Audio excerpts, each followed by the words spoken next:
I be moving. Whipping the foreign, I'm cruising. The money I'm speaking is fluent.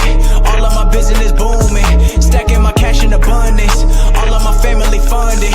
Finally got what I wanted. Life is amazing, I love it. Everyone know that I run it. Yeah, look at me now, I came up. I've been thinking back then when I almost gave up on the game cause I never got in my way.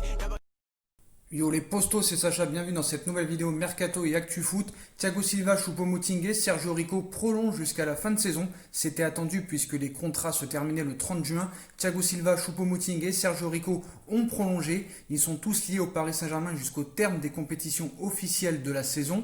Les trois joueurs vont pouvoir porter le maillot bleu et rouge pour la fin de la Ligue des Champions qui aura lieu à Lisbonne du 12 au 23 août. Le club se félicite de la prolongation de contrat de ces trois joueurs et leur souhaite une fin de saison couronnée de succès sous les couleurs du Paris Saint-Germain, indique le communiqué du Paris Saint-Germain. On passe à Layvin Kurzawa qui prolonge avec le Paris Saint-Germain, c'est ce qu'on appelle un sacré retournement de situation. En fin de contrat est condamné à un départ par Leonardo en personne à la mi-juin. Layvin Kurzawa, 27 ans, a finalement prolongé son contrat au Paris Saint-Germain. Le latéral gauche a signé pour 4 années supplémentaires. Il est donc lié au club de la capitale jusqu'en 2024 et en profite pour prendre une belle augmentation de salaire. Arrivé à l'été 2015 en provenance de l'AS Monaco, l'international français souffle le chaud et le froid dans ses prestations alors qu'il était prédestiné à occuper durablement sa place dans le 11 parisien. Apparu à 135 reprises au PSG pour 13 buts, il aura donc quelques années de plus pour tenter de devenir un titulaire indiscutable, mais on ne me enlèvera pas à l'esprit que je pense qu'il a été prolongé pour être mieux revendu cet été ou peut-être l'été prochain. À suivre. On passe à l'échange Arthur Miralem Pjanic, c'est désormais officiel et enfin officiel. L'ancien joueur de l'Olympique Lyonnais s'est engagé avec le FC Barcelone pour une durée de 4 saisons et Arthur fera le chemin inverse. C'est le premier gros échange de ce mercato estival.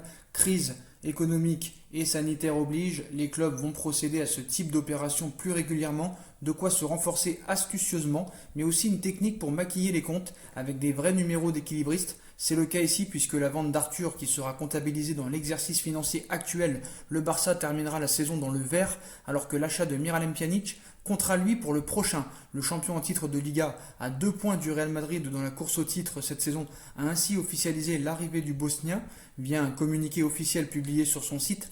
Le FC Barcelone et la Juventus ont trouvé un accord pour le transfert de Miralem Pjanic.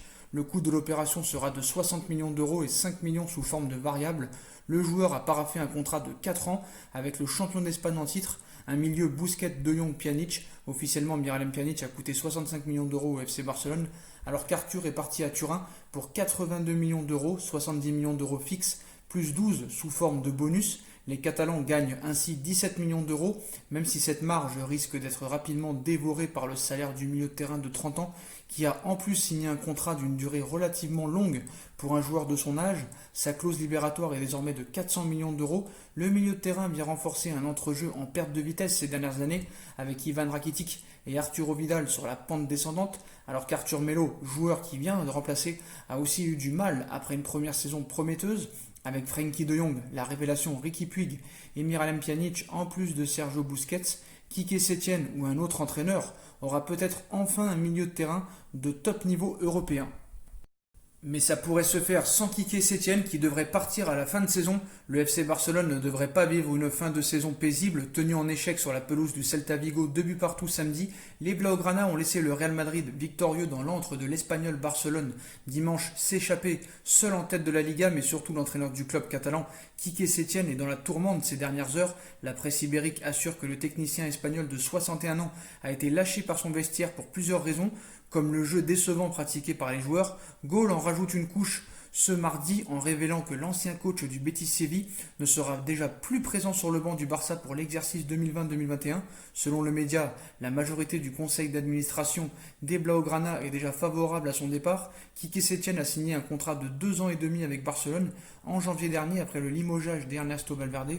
C'est quand même pas un club comme les autres qui est souvent favorisé. On voit avec le transfert de Arthur à la Juve et Miralem Pjanic qui arrive, les comptes vont être équilibrés malgré qu'ils sont dans le rouge. Quique Setién, qui n'a jamais rien gagné, qui n'a jamais entraîné une grosse équipe, qui signe 2 ans et demi au lieu de le faire signer 6 mois, ce club est incompréhensible. Ce club est favorisé par les grandes instances du football européen, par l'UEFA, par la Liga, et ça il faut le dire. En tout cas, Quique Setién devrait lui quitter le FC Barcelone dans les prochaines semaines. Voilà les potos, c'est la fin de cette vidéo. Comme d'habitude, dites-moi en commentaire ce que vous en pensez. Je compte sur vous pour bombarder la barre de like, on partage, on commente, on s'abonne, on active la petite cloche pour être tenu au courant en direct des vidéos qui vont sortir. On me rejoint aussi sur mes différents réseaux sociaux ainsi que sur Utip et sur ma deuxième chaîne YouTube No Feeling. Tout sera en bas en lien en description. Voilà les postos, je vous souhaite à tous une très bonne continuation. Prenez soin de vous et à très vite pour une nouvelle vidéo les postos. Tchuss!